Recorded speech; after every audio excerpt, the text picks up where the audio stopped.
Hi folks, my name is George Chamales. I've been doing security for about 10 plus years now, and I started off doing work for the US government, pen testing, critical infrastructure type of stuff, then switched over into the private sector where there's an actual bottom line and you could justify good ideas, and worked in a variety of different things, corporate pen testing, that sort of thing. Then switched over into working independently. And one of the really cool things about working independently is you can work on whatever you want. And so I'd been interested in humanitarian work for quite a while. And so about 2 years ago, I decided to start working in that field. And I'm here today because the humanitarian technology community needs your help. These groups and these organizations that are working in disasters and crises have all the same challenges that a normal IT infrastructure has, but they have a whole bunch of new ones that come from the sort of work that they're doing. And one of the things I'd like to talk to you about today is a new technology that's being used in the world of humanitarian response called crisis mapping. And the way crisis mapping works is pretty straightforward. When there's a crisis, there's a set group of professional aid agencies, and they provide aid in the form of medicine, food, water to people inside of the crisis. And that's the way it's always been. But now the people inside of the crisis have new technology, communication technology, like phones that can send out SMS messages, and Facebook accounts, Twitter accounts, and they can send out YouTube videos. And as a result, there's a huge amount of information that's coming out of the crisis areas and out of disaster areas. And crisis mapping is the process of collecting that information, processing it into a series of reports, handing those off to the aid agencies so they can provide much more targeted aid to the people that are affected by these disasters. Now, the largest crisis mapping deployment that's taken place in about the 2 years since the technology's been around took place following the earthquake in Haiti, where even though the city of Port-au-Prince was decimated when a massive earthquake struck a city that was made entirely out of unreinforced concrete, a group of technologists were able to get the SMS infrastructure back online very quickly. And another group of people were able to procure the SMS short code 4636. And they broadcasted that SMS code out to the population saying, send us what is happening around you. And this allowed people on the ground to send out SMS messages that could be picked up. The first problem was they were all in Haitian Creole. So a team of 1,000 volunteers from the Haitian diaspora were contacted over Facebook and plugged into an online system that allowed them to provide translations for these messages. So now we know what is actually being said, but we don't know the location. Because remember, this is Port-au-Prince. There was no Google Street View. There were very few geo-referenced databases. So those same volunteers and additional volunteers from the internet provided geolocation of the messages based on what was coming through on the SMS. And then those reports were forwarded on to the aid organizations using GeoRSS. It was a really fantastic project. A lot of good work came of it. Lives were saved. And it's an excellent example of how this technology can be really useful in a natural disaster. The problem is that natural disasters don't shoot back. And now this same technology is being used in places where there are active hostile groups. The first large-scale deployment that I worked on was supporting a team on the ground in Pakistan who were responding to the nationwide flooding that took place last year, in the middle of last year. And things were going fairly smoothly.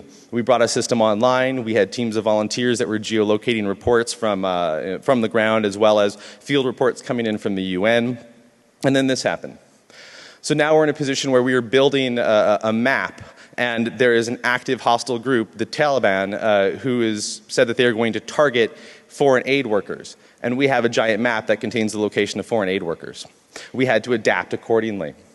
The next deployment that I worked on was in Sudan for a nationwide voting referendum. This is an image of what is believed to be mass grave in the South Kordofan region that was picked up by a group called Satellite Sentinel. Again, we were working with a local NGO on the ground in Sudan and had to deal with a number of issues. We received obviously faked reports. Things like, everything is fine at this polling location and everyone is voting for the ruling party. Stuff that we knew we couldn't trust. We had our site blocked by the internet companies inside of Sudan, so people could not reach it initially, and we had an inadvertent DOS based on a flaw in the platform we were using.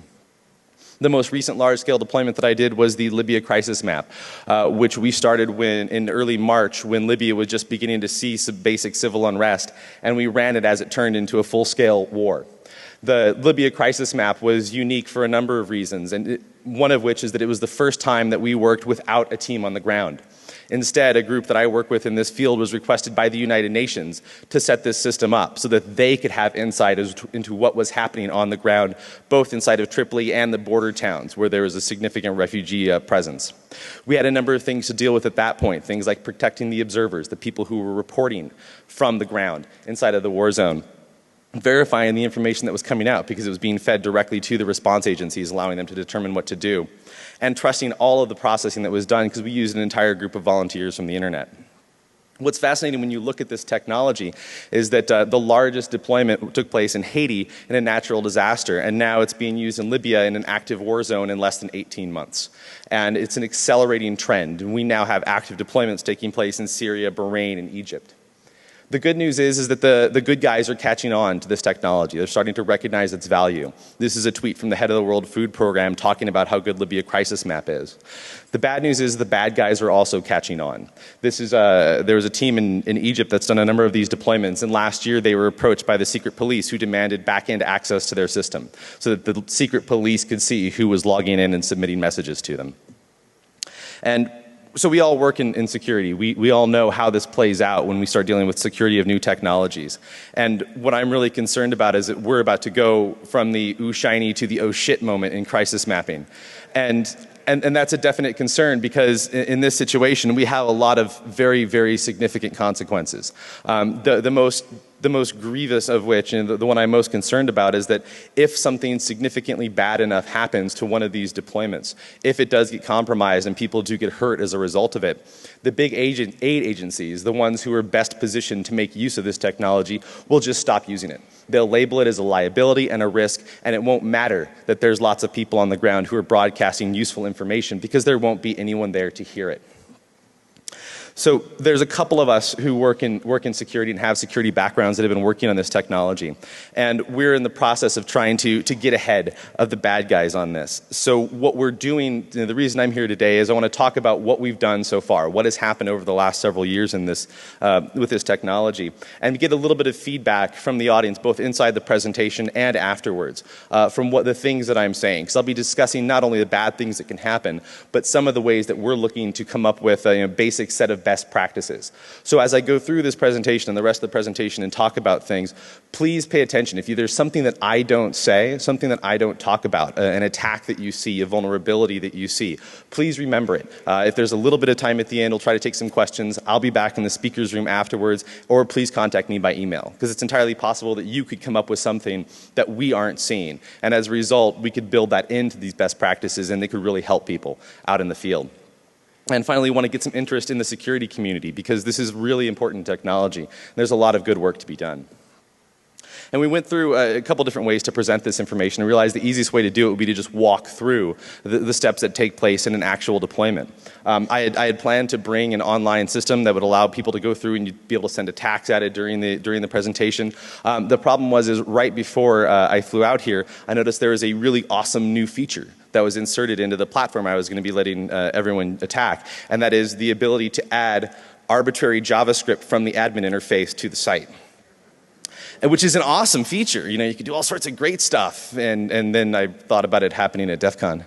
And so I've got the images online. I'll talk about where you can grab those if you want to download them and JavaScript inject yourselves to your heart's content. So the cool thing about this is that the approach that's taken in these types of deployments all pretty much runs the same way. There's just been a blank in the country of blank. As a team from blank, we're responsible for deploying a crisis map in order to blank. Just to kind of speed things up, let's just say that there's been a revolution in the country of Turkestan. And if you've never heard of Turkestan, it's because it doesn't actually exist. So let's just assume it's somewhere around here-ish. And Turkestan has been ruled by a dictatorial government, power and a military coup, a very active secret police tendency to monitor the internet, monitor the cell phone networks, and arrest, torture, and kill people that disagree with them. So to make things a little bit more interesting, what I'd like to do is I'd like to have you guys play a certain role as we go through. We're going to be asking some questions about what do you want to see, what do you think is a good idea for these types of deployments. And over at Black Hat, what I did is I split the audience up into the bad guys and the good guys. But we're all devious bastards here, so let's just say that you're the bad guys and you're also the bad guys. So as we go through, I'm going to ask you a couple of questions, and I'm going to ask you if you're the bad guys, if you're the Tarakistani secret police, the local terrorist cell, the local drug smugglers, what do you want to see happen? What is going to give you the best opportunity to compromise these deployments, to screw things up, to stop the people from succeeding? And the first question is, as a team from the blank, who is it that's going to be setting these things up? And the most important thing that we found for these types of deployments is that the people who are setting these things up and running them do need to be on the ground. Until we get to the point where all the aid agencies and all the aid organizations know to connect into these systems, it's imperative that there be advocates on the ground who can go to the meetings, the group meetings, interact with the people that are actually doing the work, and make them aware of what is happening. And based on the experiences that we've seen, these are kind of your range of options for who would be running this thing. Everyone from a group of individuals, not affiliated with any particular organization, a local NGO, media organization, and for this example, let's assume that it's a member of the independent media organization, not the Tarakistani state-run media. An international NGO like the Red Cross or the UN, or a military type organization, an external military, not the Tarakistani military, who's running this. So what I'd like to do is take a second, think about this. Picture yourself as a bad guy. Think about what you would do to each of these groups and who you would like to see running it to give you the greatest opportunity for screwing up the deployment. I'm going to take a drink of water.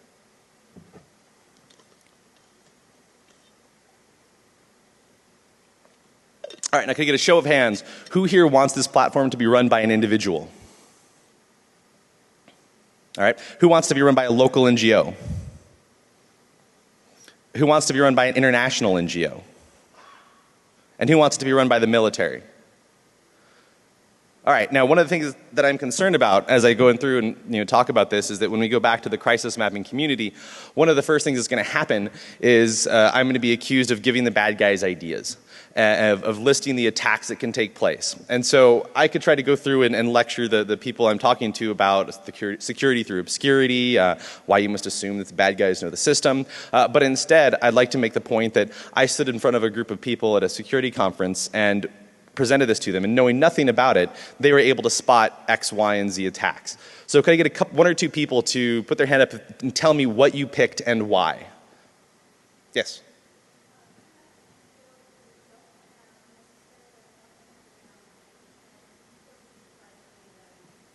That's a great point. So she said an international NGO because they don't necessarily understand what's happening on the ground, and they do have resources and supplies, things that the bad guys would want to pick up. Somebody else. Yes, sir.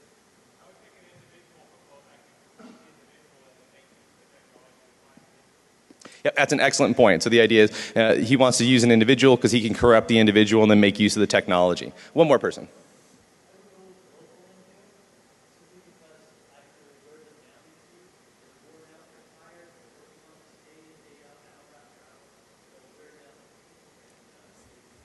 Yep. So a local NGO because they can be worn down, they're going to get exhausted, they have limited resources, and when they start to get worn out, you can take them out. All excellent, absolutely great points. Thank you very much. I'm going to ask that a couple more times. And the cool thing about this is that these are answers that seem like, because duh to us, but when you start talking to people who don't think like security people, who don't think in terms of attacks and defense, it's going to be things that they won't immediately understand. And so this is very helpful to be able to say, we came up with this because it's just obvious to people who think this way. And so you have to assume that somebody who is paid by a government, by a state organization to be a devious bastard is going to come up with it as well. So this is the breakdown. This is kind of my off-the-cuff breakdown of who's currently running these types of deployments. What you see is, by and large, a lot of them are being done by individuals because people can just set this technology up. They don't have to get approval. There's a pit that's being picked up by local NGOs more and more. There's been some tests by media organizations. Al Jazeera did a pilot in, in Gaza. Al Jazeera did a pilot in Gaza. There's been some basic work by international NGOs, so the Libya crisis map, and there's one or two groups that I'm aware of in the U.S. military who are working with this technology. The issue is, the first issue is that there is no, central organization who's responsible for doing this. So the entire process for setting up is entirely ad hoc. This is a quote that came across one of the crisis mapping groups shortly after the Mumbai bomb blast, asking if anybody knew of a map that was online so that they could send volunteers to it.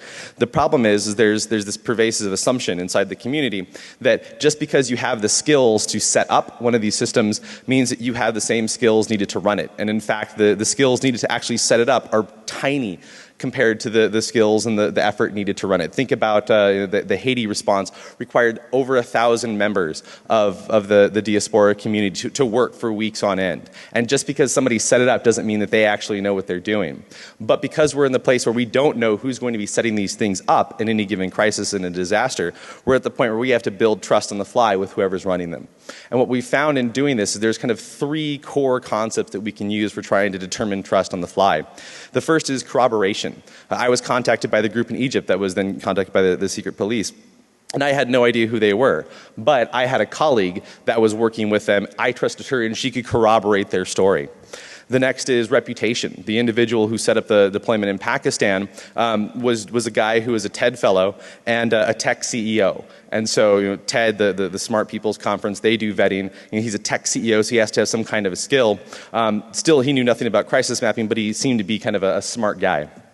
And then finally, we have history, past experiences with a particular person. And in this case, the individual who set up the crisis map to help the Mumbai bomb blast was somebody that we'd worked together with on PAC Report in Pakistan. So we had a background with him. But the problem with anybody being able to set these things up on the ground is like you mentioned, direct attacks. These are news reports about bloggers who've been arrested. These are people who set up one website with just their opinion on it. And to my mind, that these types of crisis maps are one website with potentially thousands and thousands of people's opinions and thoughts on it. So the idea that they could be targeted in the same way as bloggers makes seems like a pretty short jump to me. And remember, we're in a position where the secret police are already contacting these groups. So when you think about direct attacks, we've got kind of a range of vulnerabilities where the individuals, the local NGOs on the ground, like you guys said, are the ones who are most susceptible to attack. The other concern is that we don't have to worry just about direct attacks. We have to worry about indirect attacks, infiltration of groups by hostile organizations. And this could be something like someone is picked up and their account is tortured out of them. This could be somebody who is paid by money. This could be a computer that is hacked. And our primary defense against that is isolation of operations. This is equivalent to the need to know approach in the government security community. But what you see when you think about isolation of operations is that the smaller the organization, the higher the likelihood that a compromise could lead to a compromise of the actual deployment. Another reason why this should not necessarily be done by individuals. So we have our threats to deployment managers, but let's assume we've got somebody who's willing to do this. The next question is they're responsible for deploying a crisis map. And crisis maps have got to do a couple of things. They've got to collect messages from the ground, process them into reports, and then present those out. And right now you have kind of three options for what your crisis map platform is going to be. You can code it from scratch, just hack it together. They're fairly straightforward programs to run. You got to be able to pull things in, put them on a map somehow. You can kludge together existing geolocation services and social media services, or we're also beginning to see some open source applications that are being built specifically for this and used in the field. So back to you guys as the Trakistanis. When someone wants to set one of these things up, what do you want them to use? Think about it for a second. All right, who wants to see a platform that is coded from scratch? All right, who wants to see existing services kludged together? All right, and who wants to see the use of open source applications? So by and large, open source applications. Why do you want it to be an open source app?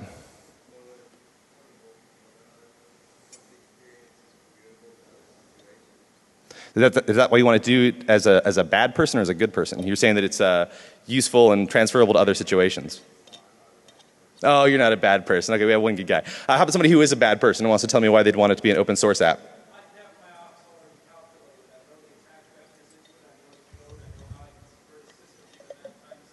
Exactly. Yeah. So you have the code. You can figure out your attacks ahead of time. You know how to subvert it. One more person. Show of hands. Gentleman in the blue shirt. What'd you pick and why? Open source for the same reason? Yeah, so what we're seeing a lot is actually this is being used primarily by open source projects. And the key from the good person side for using open source projects is that they are adaptable. We are dealing in very fast-paced situations where we need to, we don't have time to go back and ask vendors for a patch if something goes wrong. And we need to be able to add new features and new functionality on the fly as it's needed by our deployment, by the response organizations. But the downside, of course, to that is we are going to have code vulnerabilities. This is going to take place whenever you write something that's code. The particular open source app that we use a lot is one called Ushahidi. And one of the great things about Ushahidi is you can make reports private until you decide to approve them. These are the three leaks that we found in this process. So you could connect to the private reports by going directly to the URL for that report, and they're all labeled sequentially by ID number. They showed up in the reports listing, so just the public reports listing of reports. They didn't think to check the privacy flag, and they also leaked into the search system. And this is kind of funny from a security standpoint because they kind of screwed it up just about every possible way you can. The problem, though, is that we found the direct URL access bug during the Sudan deployment. We found the reports listing bug during the one of the Egyptian deployments, and the search leakage during the Libya crisis map deployment. All situations where we're dealing with sensitive information. So code vulnerabilities are definitely a concern. One of the ways that we've gone around dealing with that is, again, an isolation of operations approach, where we took the actual data that was being collected that included personal sensitive information and ran that on a completely private system. So the Libya crisis map initially started off as a password protected, limited access deployment that was only given where access was only given to response organizations who contacted the UN. And midway through the deployment, the UN thought, wow, this is really great, this is really useful, this is really impressive work these people are doing. Let's make it public. So now all the analysis, the collection that we've done, they were asking us to make it publicly available to anyone on the world. So what we did as a compromise on that is we kept our private password protected system where we had an ideally limited attack surface because everything was behind at least basic authentication. And we set up the public Libya crisis map, which is the thing that was promoted on the internet. And that public crisis map did not receive any kind of sensitive information. We stripped out all the analysis and the descriptions and left only just the title of the report, the location, and if there were public links to media organizations, we left those in as well. And we put the entire the transfer process on a 24-hour delay so that there is a kind of limiting the usefulness of the data to people on the outside world. The next thing we have to decide is where do we want to actually have this deployed. So you have to run the system somewhere, and your basic options again are a local server on the internet or hosted on the cloud. So could I get a show of hands from the Trackistani bad guys out there? Where do you want this system to be hosted? Do you want it to be hosted on a local server in the country? Do you want it to be hosted on the internet? One hand, and then you put it down really quickly. Do you want it to be hosted on the cloud? All right, someone who said they wanted to host it on the cloud, could you tell me why? Sir. A couple of reasons. One, I can shut down the internet in my country. Secondly, the cloud is so full of insecure places. I'll know where those are at. Okay, so you can shut down the internet and then cloud providers have insecurities, you can get access to it. How about somebody who said they wanted it on a local server? Sir. Actually, ma'am. Gain physical access?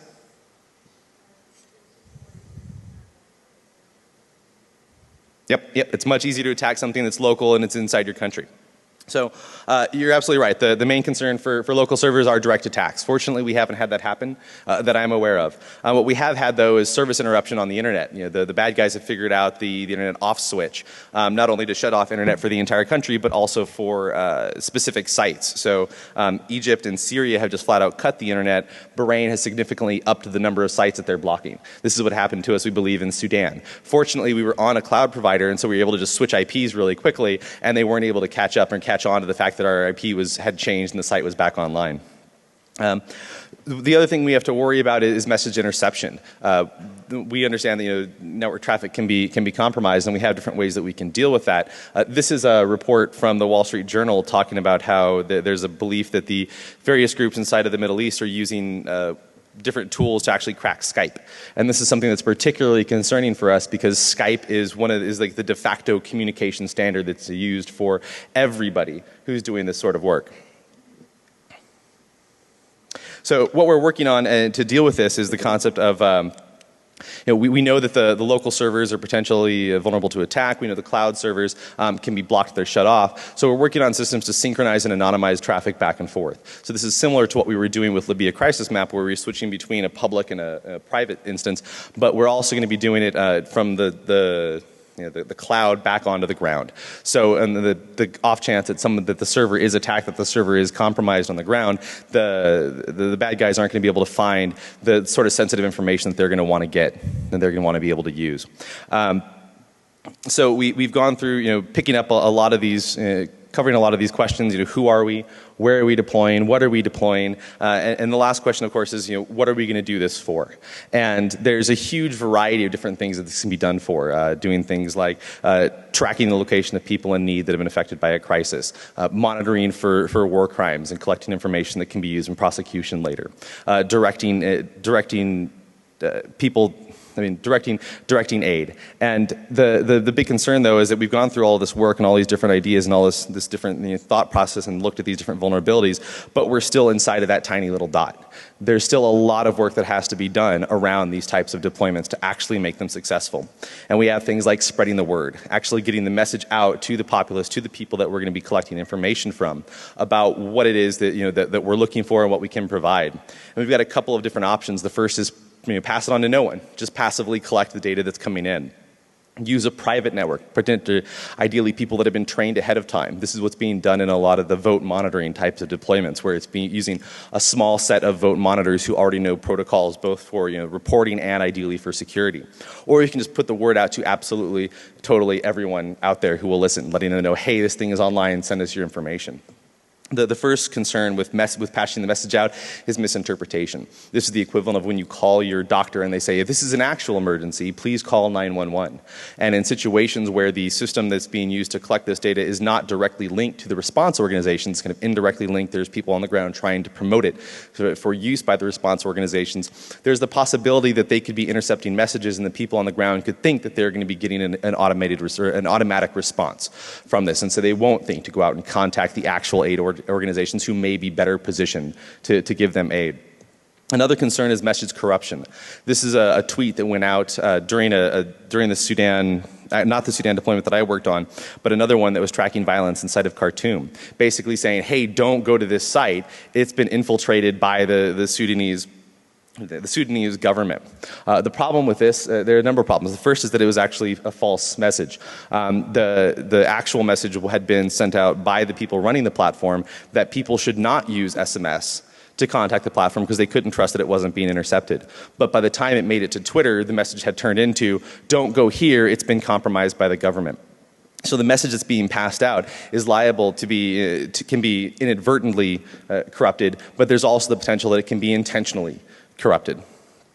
So the next step is collecting messages. We've gotten the word out, the platform is online, people have heard about it, and they're now starting to send data back in. And there are a couple of different options for the actual collection. You have direct collection processes from things like SMS, phone, things that are definitely coming from one person directly to your platform. The other process is to use something like social media, where it's being broadcast out to the world, and we're just going to be collecting it from there. And then the final one is to collect reports that are coming in through the media. The primary concern with the submission of messages is attribution. The ability for people who are monitoring these systems to be able to track the message back to an individual. And when we're dealing with direct messages through SMS, email, or people connecting to a particular site online, at that point, somebody who's monitoring the network has got both the endpoint where the system is going to, where the messages are going to, and they're able to track back the people who are actually sending them. In the case of social media, it's a little bit more indirect because the message is kind of going up to someplace in the cloud, some kind of service, and it can be very challenging to hunt that message down and then figure out who's behind it and what their username and password is, and then figure out who this actual person is. However, we do now have these platforms that are collecting these messages for people and presenting them online, which could cut out at least the hunting down the message part for the bad guys. And then we have protected attribution from the media, where they have by far a much more limited scope and understanding of what's happening on the ground compared to the entire citizen population who's got phones and SMS capability. But they do have a little bit of coverage because they are media, and they're able to protect not only themselves, but ideally they've got systems in place to also protect the people that are reporting to them. Again, with any kind of collection process, we do have to worry about service interruption and message interception. These same sort of issues that are going to affect the platform location are also going to affect the passing of messages. The next stage is we've gone through, we've put the word out, we've put the platform online, things are going relatively smoothly, people are now starting to send messages into the platform, messages are being collected. Now those messages need to be processed, and that processing is not necessarily that easy. Think about Haiti. In Haiti they received over 50,000 SMS messages in the several weeks during their deployment that all needed to be looked through and processed. And so the processing has to be done by somebody. Or some system. And right now the sort of groups that we have to do this are a local team on the ground, which is what the Haiti deployment eventually transitioned over to. That we're now seeing in the crisis mapping community teams of individuals who are members of this community and willing to work for this, work on these deployments and are aware of it and kind of know the ropes. They're still relatively small relative to the online volunteers, just anybody out there on the internet, which was used initially in the Pakistan deployment that we worked on. There's also beginning to see some initial work on automated analysis. I like my internet clouds there. Some automated analysis systems to actually process these messages in an automated fashion. The problem is those are still very experimental systems, and in any case they're going to need to be fed good data that's created by groups of people. So at least for the immediate future, we're going to have to rely on groups of people to process the messages one way or the other. And right now, the primary technology that people are using, these groups are using, are a giant shared Google Doc. They just take all the volunteers, throw them into a shared Google Doc, and give them kind of a basic workflow of how they should go through and process these messages. From a security standpoint, it's terrifying that they're doing this, but from an actual usability standpoint, and it pains me to say that it actually works halfway decently well, because you can actually get groups of people online, they can see everybody else is working on it, they can see the progress is being made. It's a very good morale builder. This particular doc was one of the ones that was used during the Libya crisis map by a group called the Standby Task Force that I helped found last October to start standardizing some of the processes and the response and organizing groups of individuals into teams to deal with each of these efforts. The one issue with the Standby Task Force that we have is that it's designed for short-term deployments. And we started off the Libya crisis map with a relatively small group of people that were pulled from the community that we were already aware of.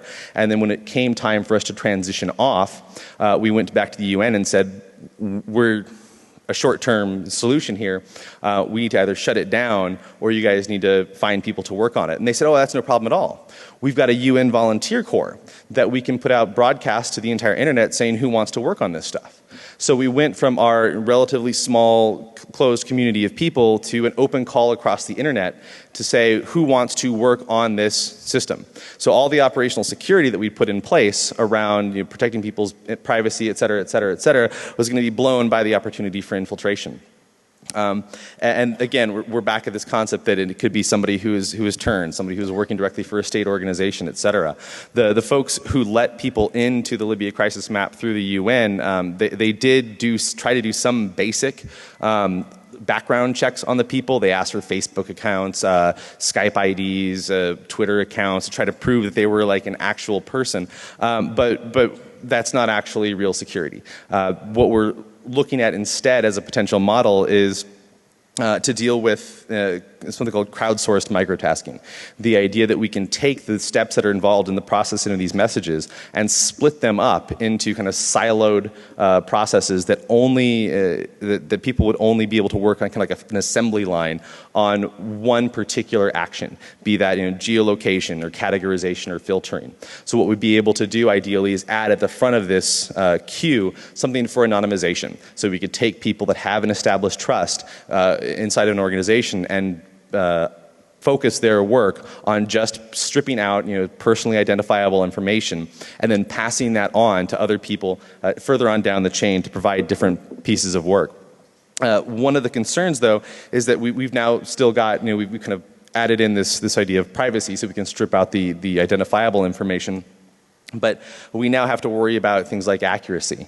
The microtasking system there was used last week for a deployment or for an exercise that replayed some of the English translated messages from Haiti. And the team involved with a team of volunteers went through using this microtasking system to do each of these steps, including geolocation. And it worked pretty well.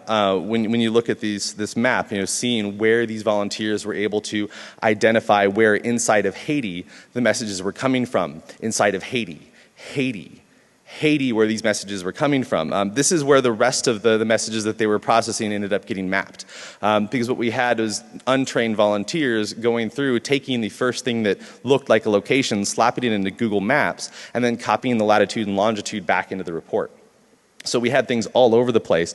You see a big bump inside of France, where the Haitian Creole is very similar to French, and so there's a lot of French names for towns. My favorite, personally, is the one that they put in Alexandria, Egypt, which means that they not only didn't realize what they were doing, but it didn't occur to them that the Arabic script on top of the city names was unusual. So we have to worry about inaccuracy in the system, and this is people that are trying to do their best, and it doesn't even take into account the potential for people who are trying to purposefully put in misleading information. And so the solution that we have to that is more sophisticated crowdsourcing. The image here is from a crowdsourcing platform that was used during the Pakistan deployment that's run by a company called Crowdflower. And Crowdflower has got just a really, really cool infrastructure in place that lets you do something beyond just presenting the information. You can actually track and score the people who are working on it. So again, we're starting to see this concept of corroboration where in the Pakistan deployment, we required that before a message was moved on through the geolocation step, multiple people had to agree that it was in the same place. And this is multiple random people.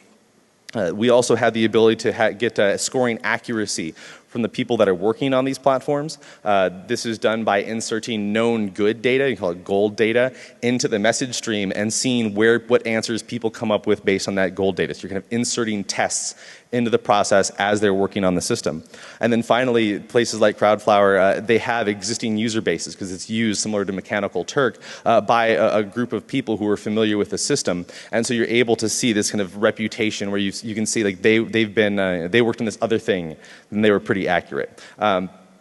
And so we hope that systems like this will help us deal with the inaccuracy and help minimize the potential disruption from people who are just making honest mistakes or people who are inside the system trying to purposefully screw things up. And so we've gone through this entire process. We've set up the system, we've put the word out, we've collected the messages, and now we're at the final step, or the final step where we need to decide what we want to approve, what we want to think is actually true. And report verification is something that is the primary question that we're always asked by the aid agencies. It's kind of the big question is, how can we trust this information? How do we verify this data? And the answer is it's very, very hard. I don't know how many of you are familiar with the Gay Girl in Damascus blog. Show of hands, how many people heard of that? All right, so for those of you that don't know, the Gay Girl of Damascus blog was this blog in Syria that was chronicling the life of this young girl who was living in Syria under this despotic regime, and there was bad things happening to people who were homosexual, and everyone was really concerned about it. The problem was that the Gay Girl in Damascus was actually a married guy in Ireland. And the entire thing was completely and totally faked. And he got away with it for months and months and months, fooling everybody. And it was on CNN, et cetera, et cetera. And this is really, really going to be a very difficult problem to deal with. And there is no easy answer to it. The best that we're working on right now is, again, that concept of corroboration, reputation, and history. And the Gay Girl in Damascus blog is an excellent example of that, where the information was out there, people believed it. It was very accurate, it was very detailed.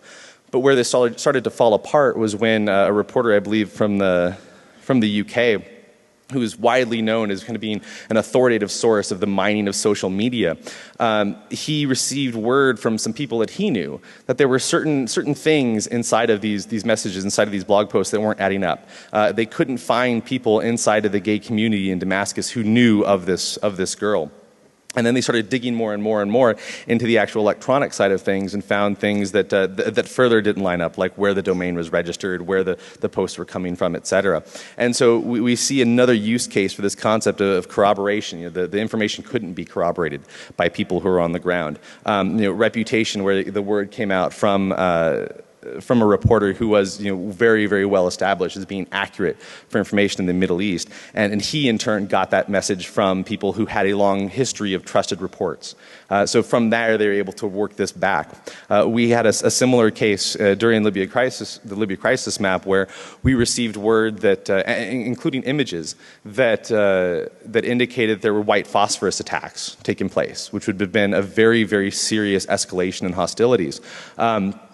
And what the volunteers were able to do is they dug into the metadata for the reports, as it was told to me by one of the coordinators, and were able to pull out information that indicated to them that this did not take place at the time that the report was purporting that it came from. And so they ultimately dismissed it, and there have not been, to my knowledge, any further reports indicating that that was actually true. So when we go through this entire process, we still end up back at this concept of corroboration, reputation, and history.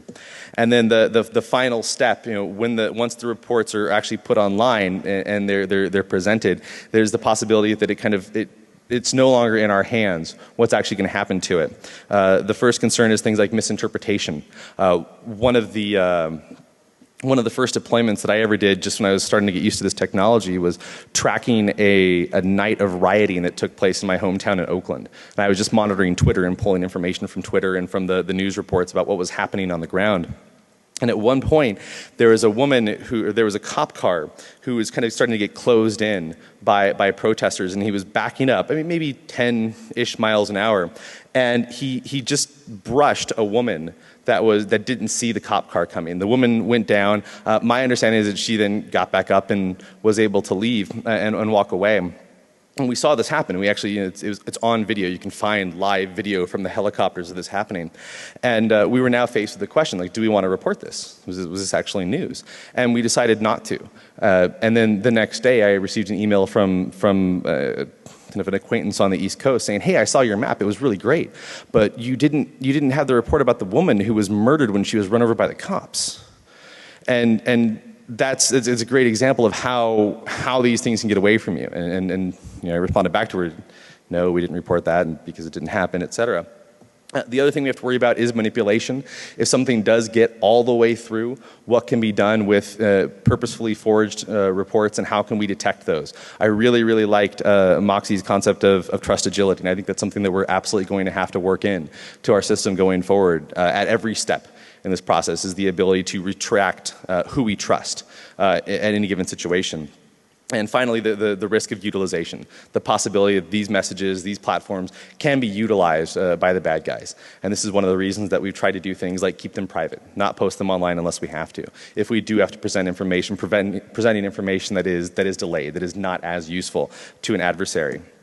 And so we've got all these problems, all these potential issues, all these things that can go wrong. And the big question is it worth it? As somebody who's working in security and has had to deal with a lot of these deployments, even with all the things that can go wrong, all the potential attacks, my opinion is that yes, it's absolutely worth it. This technology, despite the issues, has got a huge amount of promise. And the challenges that come in are things that are expected. This technology is being used in hostile conflict zones where there is an absolute need for security, and it would be silly to think that for some reason the IT side of things would be exempt from that need for security. And so the approach that we'll be taking over the next months and years is going to be to develop a set of standards and best practices that can be used to allow people to do these types of deployments safely and securely, and identify the ways and kind of get the word out so that people know about it and they're able to do these things at the beginning. And the other reason is that eventually something is going to go wrong. Someone is not going to get the word. Something is going to slip through the cracks that we weren't expecting. A new attack attack is going to emerge, and bad things will eventually happen. And when that does, it's going to be vitally important that we have something to show the response agencies, the large organizations who would be inclined to walk away from the technology at this point, and to be able to explain to them that this technology can be done securely. There are things that can be done, and unfortunately in this particular case, something got through. So we will have a response in the event that something bad does happen. Because this technology's got a lot of things it can be used for, not just inside of an actual disaster. This is what became of the Haiti deployment. It was initially set up for the response to the earthquake and is now run by a local company inside of Haiti who is using it to track a significant amount of information, not just about the actual disaster. And it's become a resource to the entire community, tracking everything from the location of hospitals and the cholera response. And it's become established as a long-term, ongoing support to the Haitian country, and will be there in place for the next disaster, whatever that is. So there are a couple of groups that I'd like to specifically call out that are doing really great work in this area, and an excellent opportunity for people who are interested in working in this space. The first is crisismappers.net, which is one of the main mailing lists and main community groups for the crisis mapping community that includes both members of the volunteer community, the developer community, and a significantly growing group of professional responders who are taking part in this. The next is the Standby Task Force, which is a group that's been responsible for providing volunteers for these large-scale deployments. We're working on developing standard tools, technologies, and workflows to make this possible. And this was the team that worked on the Sudan referendum and the Libya crisis map. And finally, Crisis Commons. Is Heather here? So Crisis Commons is a group that was started by Heather Blanchard, who's a longtime member of the Media Goons. And they do a number of different projects, from everything from setting up wikis during disasters to providing weekend hackathons where people can contribute code and new tools for some of these deployments that are taking place. And they do fantastic work. On the right side, there's a set of the tools that we're using. Ushahidi is the one that's been used in a lot of these deployments, and a lot of the screenshots you saw. Frontline SMS is a very simple Java-based SMS gateway that's being used for a variety of things throughout impoverished countries. Sahana is like a Swiss Army knife for disaster managers, and OpenStreetMap is an awesome kind of wiki equivalent to Google Maps. So the final question I have for you guys is, as I've gone through, as I've talked about these things, just based on how you think, you've come up with things that weren't in the presentation. You've come up with things that I missed, that I wasn't thinking about, or didn't have time to talk about up here. What I could really use your help in doing is coming up to me, talking to me, sending me an email. I'll be back in the question and answer room about those things. Tell me what we aren't thinking about, because we need your help in pen testing these ideas. That's everything I've got. Thank you very much.